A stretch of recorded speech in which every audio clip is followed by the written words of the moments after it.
Hello everyone, and welcome to my The Bold Fans channel. I hope everyone is having a wonderful day. Before we begin, please hit the subscribe button and give this video a thumbs up. Carter is eager to wed Daphne, and Electra finds out that Dylan is once more alone with Will. Today on The Bold and the Beautiful, Electra learns that Dylan and Will are watching Hayes while Steffi and Electra enjoy a successful trunk exhibition that thrills a special buyer. Electra and Steffi are thrilled with the trunk show's current success in San Francisco. Ivy's illness and lack of participation make Electra sad. Spending time with her is enjoyable for Steffi. Electra enjoyed observing her boss in action. Finn tells Steffi over the phone that he dropped Hayes off with Will and Dylan but was called into work due to an emergency. Electra's mouth drops. When Steffi offers to return home, her husband reassures her that their son is in capable care. Will and Dylan are using paper bag puppets to amuse Hayes at the beach cottage. When the child inquires about Electra, Dylan tries to persuade Hayes to visit her room. The boy desires to remain there. Will tells Dylan it's okay, and Electra will realize that they are merely watching the kids. Will answers a call from Electra when they are getting out munchies. In order for Hayes to greet Steffi, he puts her on speakerphone. Dylan then picks up the phone and apologizes to Electra, acknowledging that she knew she wanted her to remain in the guest house. After telling her that she understands, Electra suddenly requests to talk to Will once again. Electra is obviously uncomfortable after disconnecting, but Dottie, a special customer, and Joseph, her assistant, join her and Steffi. Joseph admires Dottie's necklace after Steffi gives it to her. Dottie will accept it. Oh honey, she ate and left no crumbs. Electra, Steffi, Morgan Fairchild, Jim J. Bullock, Carter's vision after Carter tastes Daphne's fresh, seductive scent. They make out in the Forrester showroom. Daphne keeps telling him how much she loves him as he makes fun of the fact that hearts are broken all across Paris. They discuss how fortunate they are, and Carter enumerates all the amazing things he hopes will happen to them, such as her holding their beautiful child. It's a beautiful sight, Daphne acknowledges, and they resume kissing. He is eager to marry her. The last scenes Hayes roughhouses Will and gives Dylan a hug after Finn calls to check on. He longs to see her every day. Maybe you have a little crush on her, Will muses, winking at Dylan. Dylan confides in Will, explaining why she loves children, and that she doesn't come from an affluent household. She says her mother taught her how to dance, but she doesn't want her to know that she's having trouble. Dylan doesn't believe it would be suitable, but Will and Hayes want to see. Perhaps later. Electra and Steffi raise a glass to their triumphant journey in San Francisco. Steffi notices Electra's discomfort and receives a text from Finn informing her that Hayes is still at Will's. The young woman acknowledges that following their teriyaki chicken supper together, she requested Dylan to avoid Will. Electra is certain that she can trust Dylan, but Steffi feels horrible. When Dylan and Will tickle Hayes at the beach home and Dylan looks at Will, it's possible that Hayes isn't the only one who has feelings for Will. Brooke encourages RJ to collaborate with Ridge on The Bold and the Beautiful. Wednesday, January 28th. Spoilers for The Bold and the Beautiful. Ivy sees Dylan on Will's lap. According to the Wednesday, January 28th spoiler for The Bold and the Beautiful, Brooke Logan Forrester will make an alluring proposal to RJ Forrester, while Ivy Forrester will notice Dylan in Will Spencer's lap. When Brooke sees RJ returning from a swim, it will be a welcome sight. RJ's return will be greatly appreciated by Brooke, who also hopes that he would spend more time at Forrester Creations. Brooke will back her husband's proposal and request that RJ collaborate with his father, because Rich Forrester encouraged RJ to work with him on Couture. Brooke would emphasize how great it would be for Ridge and RJ to work together as a father-son design team, but RJ could still desire Eric Forrester could create for 3 generations. Naturally, Brooke might argue that Eric should be retired. Brooke will think it's time for Eric to unwind with Donna Logan Forrester, as she is unaware that Eric has joined Logan as Katie Logan Spencer's lead designer. Steffi Forrester Finnegan and Electra Forrester will be able to connect with more special guest stars in San Francisco. Spencer Pratt will make a comeback to the show, but this time he will be portraying a real character rather than himself. In Wednesday's B&B episode, Pratt will appear as Rich, so he might be the buyer prepared to part with cash. Stay tuned for updates on Ariel D. King's scenes with Electra and Steffi, as she will also play Harmony in the upcoming San Francisco action. It appears that Hayes Finnegan will become rather bored at the beach mansion back in Los Angeles. Hayes will continue to worry where his father is since John Finnegan will require more time than expected at the hospital, despite Will and Dylan's best efforts to keep him entertained. Dylan may finally give a performance because Finn will be delayed, as Hayes and Will have already been attempting to persuade her to dance. When Finn eventually picks up Hayes, Will's performance will become a private one. Ivy will choose to visit the beach house to see how things are going, possibly at Electra's request. Ivy will see a breathtaking scene through the window by the time she gets there. Dylan will fall into Will's lap as a result of her ballerina slipper misstep. Ivy will be prepared to confront Dylan in due course if she has the opportunity to appear and observe the private moment. According to previews for The Bold and the Beautiful, Ivy will be devastated by this shocking information, so don't miss what's next. Deacon Hope of B&B should butt out of Deacon and Sheila's marriage for 5 reasons the peanut gallery has had enough. On The Bold and the Beautiful, it is a well-known fact that children of a couple, regardless of age, will interfere with their parents' sexual relationships. Sometimes, though, that interference might be excessive or even harmful. Despite their good intentions, Deacon Hope are causing problems by meddling in Deacon and Sheila's marriage. And that's not just because Sheila is prone to lose it, but also because they're ignoring the truth of the issue and neglecting some important aspects of their father's nature. This might not work out for them for at least 5 reasons. Key takeaways. Deacon's children are barking up the wrong tree when it comes to his marriage. Taylor is taking a risk by encouraging Deacon to follow his feelings. Deacon dislikes playing it safe when it comes to love. Deacon Hope are incorrect about Deacon's love life. Deacon Hope have been making every effort to force Deacon to leave Sheila. The two are behaving as though Shay Khan were recently married, despite their belief that their father deserves better. They have been married for about 2 years at this time. Hope was present for the wedding as well. The only thing that has changed is that Deacon is seeing Taylor for therapy, which has led to the development of inappropriate emotions.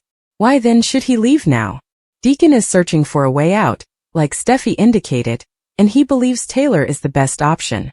Or at least that's what Hope, Deke, and she think. However, it may not be the case. Furthermore, this unwise entanglement might not be as clear-cut. They haven't thought about a lot of things. They are ignorant of Deacon and Sheila's love story. Deacon's kids like to dismiss his feelings for Sheila as a fever dream he hasn't yet awoken from. However, there are many instances of devotion and support throughout their history. When Deacon first got out of jail, Sheila helped him out financially, and they became friends. When they were having trouble building ties with their individual children, they consoled one another. Additionally, Sheila and Deacon didn't sugarcoat the circumstances they would encounter. The couple has a warm, humorous, and compassionate connection that simmers with attraction. In addition to loving each other, they look out for one another when no one else will. Sheila is not incarcerated because of Deacon. She has consistently stood up for him after he pulled strings to grant her freedom. This point in their relationship, which resulted from Sheila delaying notifying Deacon that Lee had staged Luna's death, seems more like a setback than the conclusion of their romance. Even if Deke and Hope don't appreciate Deacon and Sheila's marriage, it's still a solid one. Therefore, Deacon isn't going to get out of it easily. Deacon isn't one to take his marital vow to someone lightly, despite the fact that B&B is known for couples that come and go. Walking away might not happen, but cheating is still an option. Quinn, his ex-wife, was the one who ended their marriage by attempting to murder him. He is also certain that Sheila wouldn't harm him. If Taylor went outside, she would harm him. Notably, neither Sheila nor Deacon had considered the possibility that he would leave her. He has just expressed his desire for Taylor to be in his life. However, he hasn't pledged to divorce his wife. Offering to stop seeing Taylor as his therapist so they can go on a date is the furthest he's gone. Deke and Hope are relying on their newfound bond to lead a life together, while Deacon is divorcing Sheila. Taylor's life could be in danger. Sheila may have changed, but that doesn't mean she has to put up with Taylor playing around with her husband. It is feared that when she discovers Deacon is having an affair, she may react violently. To be honest though, you shouldn't poke this bear in the first place.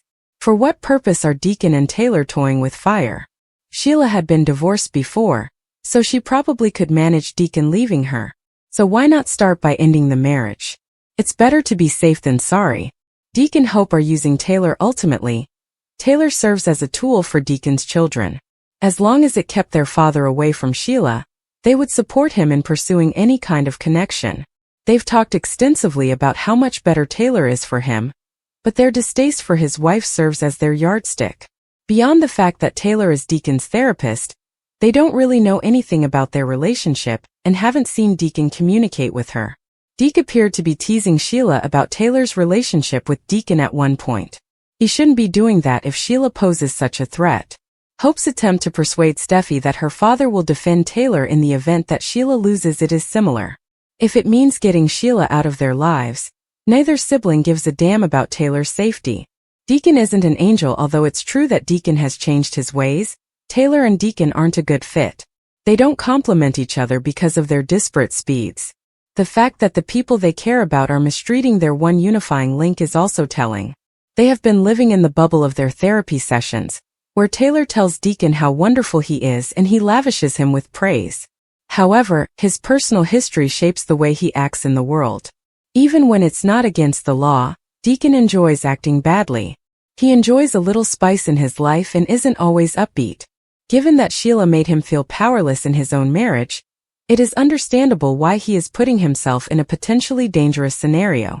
Although Taylor has been urged to take care of herself, Deacon is not particularly unfamiliar with this. When all is said and done, Taylor might discover that Deacon was more interested in having fun than starting over with a new woman. Here everyone, especially Deacon Hope, is getting ahead of themselves. Daphne the Nose is written as a free agent by design, unlike most Forrester employees. Daphne is not a Forrester by blood, a Logan by marriage, a Spencer by legacy, or a long-term institutional employee. Instead, she was introduced as a specialist with a well-established external reputation, who has worked at several fashion houses. She was brought in on a project basis with a clear emphasis on her career mobility, which is textbook soap opera language for, this character is portable. In narrative terms, Daphne is not tied to FC. In order to employ her as a chess piece in the business conflict, she is purposefully made to be movable between firms.